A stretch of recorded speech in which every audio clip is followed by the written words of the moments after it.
Corey Coleman, wide receiver out of Baylor, so they pass on Treadwell. They take Corey Coleman, the wide receiver from Baylor, extremely productive, and they needed receiver help, right? Josh Gordon has not been reinstated. I'm not the biggest fan of Corey Coleman. I think he's good. I don't think he's great. I think he is kind of a slot wide receiver, and if you're going to take him at 15, and nowadays NFL, hey, you can have kind of a slot guy, but you got to keep him on the field. I mean, what Coleman's really good at is making things happen in open field, in open space. Absolutely. You know, when he catches a ball and he can make guys miss.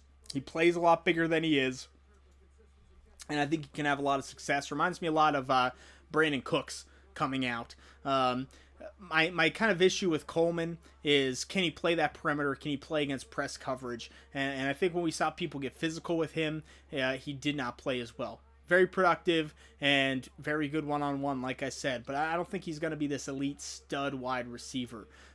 He's definitely a player that has the speed and has the production, if that's what you're looking for. So he was my 5th ranked wide receiver in this class, behind Laquan Treadwell, Josh Doxson, Michael Thomas, and Leonte Carroo.